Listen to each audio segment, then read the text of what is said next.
Good morning, everybody. Welcome to the show. Today is Friday, April 21st, 2023. AI music is taking over. Bitcoin drops to 28,000, and I answer some listener questions. That's coming up today in Web3.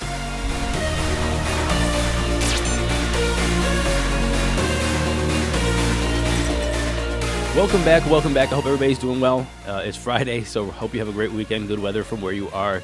Before we get into it today, please do me a favor, like, subscribe, share this, and if you're listening to Apple Podcasts, don't forget to go to Apple Podcasts, click 5 stars, and please write a glowing comment so people know that this is a good show to listen to. Let's get into today's headlines. I'm going to start today with a listener question, and John wrote in and said this: how can you be such a proponent of decentralized value, yet want someone to own your communication? And this is in reference of me saying that I am not happy with Twitter right now, and I would love to see Bluesky take it over. So I could be confused. So disclaimer, maybe I'm wrong with this, but Bluesky is trying to be a decentralized communication platform. Now, obviously, it could have its flaws. Obviously, it might not be as decentralized as we want it to be. However, if they're making something as decentralized as they say it is, then I want to give them an opportunity to do this. We need something that is going to be out to the masses to take the place of the watering hole, the break room that Twitter used to be, that it's obviously going away from right now. So let me read the description of Bluesky so we can figure out what it is. So the first description I found of Bluesky is an initiative to develop a decentralized social network protocol such that multiple social networks, each with its own systems of curation and moderation, can interact with social networks through an open standard. Each social network is using the protocol is an application. Another definition from Bluesky is this: Bluesky is a decentralized Twitter alternative that's launched in late February. The app was initially released on iOS and now has been made available on Android as well. The web, email, RSS feeds, XMPP chats, what all these technology had in common is they allow people to freely interact and create content without a single intermediary. So it looks like what Bluesky is trying to create an app that doesn't have a single intermediary, where these applications actually access its own what's called nodes. Is this going to be a perfect solution? I'm not too sure. What kind of moderation are they going to have? I'm not too sure. However, it does say something that I'm very curious about. And will it work to promote the freedom of speech that I know a lot of people want? The first thing I think is interesting is the algorithmic choice. Control how you see the world through an open market of algorithms. So basically what it's saying is, instead of having a CEO or a board or, the CTOs or the tech guys or the engineers creating what you see and curating what you see, you're actually able to pick how you see and use and interact with this app. So if you want heavy moderation, or if you want more freedom of speech or less freedom of speech, or basically kids content or really adult content, maybe the algorithms are going to be designed for you specifically, so you see exactly what you want to see. And for me, this seems like a very good decentralized and democratization of how you monitor and moderate and consume content. You have this choice of algorithm, and now I can choose how I want to interact with the world, with social media. Because a lot of people are freedom of speech proponents, but it doesn't mean that everybody wants the same freedoms or wants to have the same interactions on social media. Some people just want to look at dumb things. Some people want to look at the news. Some people want to look at adult content. Also, some people have kids. So how do we curate all this? And right now it's just like, hey, we have Twitter and this is what everything is, and they'll decide. Now you can. Portable accounts. Change hosts without losing your content, your follows, or your identity. So now you can just change to wherever you want, different hosts, maybe use different algorithms without actually losing the things that you built. Hey, one day I'm this person, next day I want to be this other person. One day I like this thing, next day I want to be a different thing. One day I'm using this host, one day I want to use this host because I don't like what this host is doing. If that's a possibility, that's even more freedom. And so, John, thanks for writing in, but just to push back a little bit, maybe I don't understand how Bluesky is, and I would like you to write back in and explain what the problem you think is with Bluesky. But I'm looking at this as an evolution to decentralized social media that could be out to the masses, that allows people the freedom of choice while protecting freedom of speech, and maybe this is a place where we want to go with our social media. So I don't know where we want to go with our social media, but I do know that AI is going wherever it wants to go when it comes to music. And there's 2 great stories that just came out. Oasis has a tribute album, and it sparks debate over copyrights and the future of music. And this new album was released by a band called Breezer, and it's called AISIS, and the album is called The Lost Tapes. And it replicates the Oasis vibe so well that it's been viewed over 40,000 times on YouTube since it was uploaded on Friday. And here's a bit of it for you.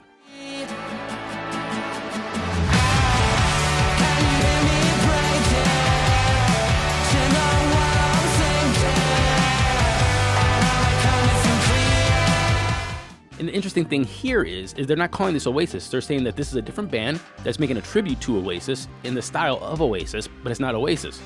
And so tribute bands and cover bands, they exist. So maybe this is a way to get around the legality, the copyrights, the trademarks to make music like certain artists.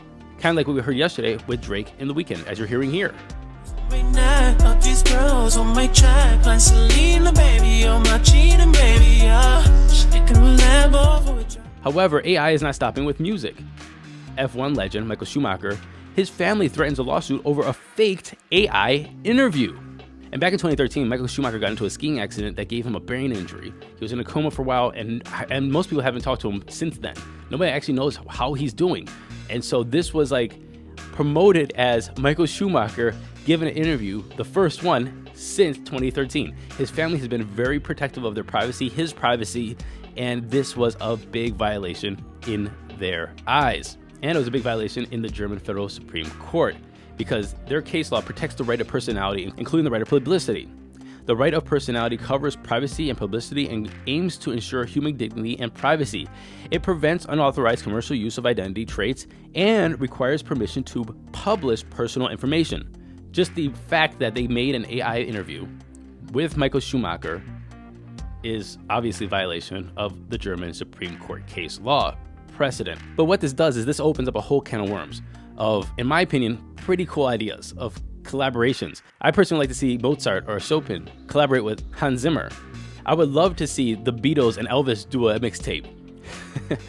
And you know what else besides music? I would love to see the greats of the past when it comes to sports compete either in modern times or against each other. The 1993 Bulls versus the 2016 Cleveland Cavaliers. Would Babe Ruth or Jackie Robinson be able to hold their own in the majors today?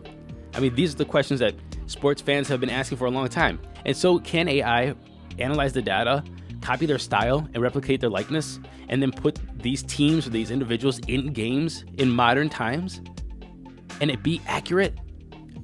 That would be amazing.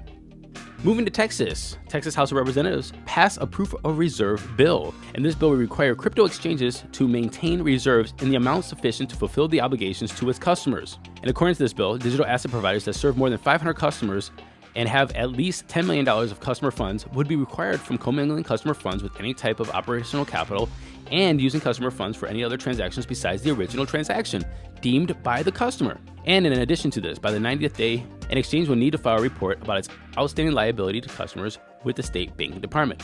And there you have it. You have regulation that is protecting customers and not banning crypto. So did Texas just win this when it comes to protecting customers for exchanges?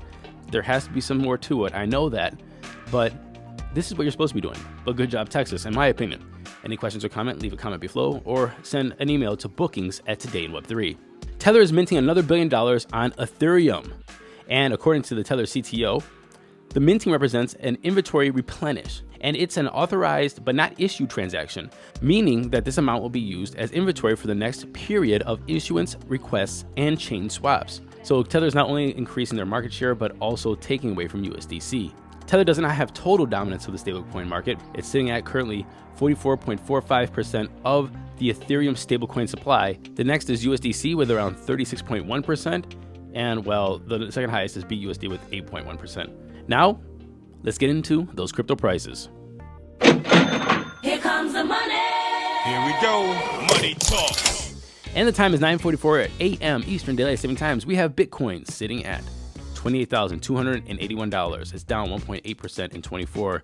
The seeds of this market slump were sown last week when the U.S. Federal Reserve hinted at another 25 basis point hike.